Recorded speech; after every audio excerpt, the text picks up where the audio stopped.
Unrealistic expectations are a challenge in any working relationship. But what do they look like in a local church setting with a critical relationship between a pastor and worship leader? As part of my conversation with Todd Sturgell, I asked him to reflect back on the biggest dangers, the places where he's seen the most unrealistic expectations of pastors in terms of what they expect from their worship leader.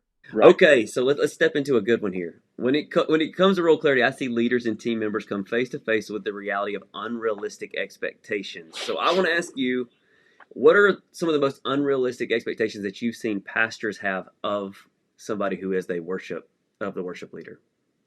Sure.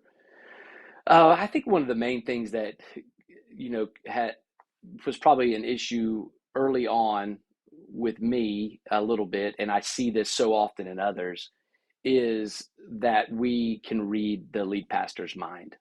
That um, we're just supposed to know what they want Yeah, and do it. yeah, Um, and that's why it's been so important here with me and with Marty, our lead pastor.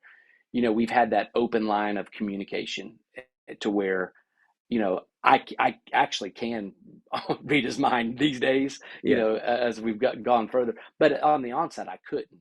But he was very intentional over time to make sure that, I knew what he was looking for.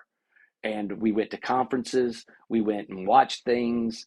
We were on the same page of where we were going and where we were trying to take this congregation. And so that is just so important. And to have the expectation that that just happens is just not fair to the person that you're your worship leader. So don't expect your worship leader just to read your mind. Communicate, communicate, communicate, and give examples. yeah, Take them places of where you want your church, what you want your church to look like. I'm a yeah, visual type person, so like you show me something, you show me a song and a something and how that flowed, and I like that. Okay, I can do that. I can make that happen. But just don't expect me just to pick that up through, you yeah. know, just But brain waves or something. oh man, so many good things there. Which one thing I love that even you just said there is I think sometimes we think we can communicate it one time or a couple times and they get it, but the idea of examples, conferences, seeing it Yeah, play out and say, I love how that played out.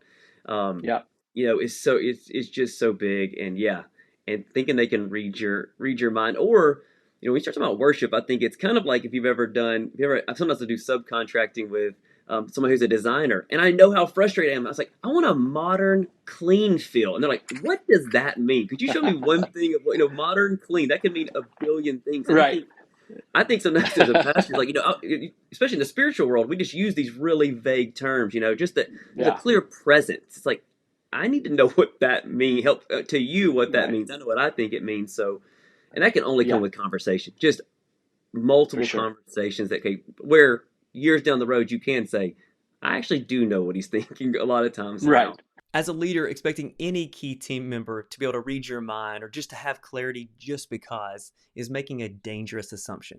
But I'd love to hear from you. In the comments below, what would you say are the most unrealistic expectations that pastors can struggle to have of their worship leader? This clip was actually part of a larger conversation that Todd and I had about the role clarity for worship leaders. I actually have created a reflection guide to help you find your answer to what you consider to be the 4 key roles for a worship leader, along with some reflection and discussion questions. You can find the download information in the description below and use it whether you're someone who's hiring or leading a worship leader. Maybe you are a worship leader or think that's a position that you would like to have and want to get some focus about the areas that matter most. More than anything, I know that role clarity can be revolutionary for those of us who feel pulled in 100 different directions. So I hope you find some value in the guide and in the other videos on the channel.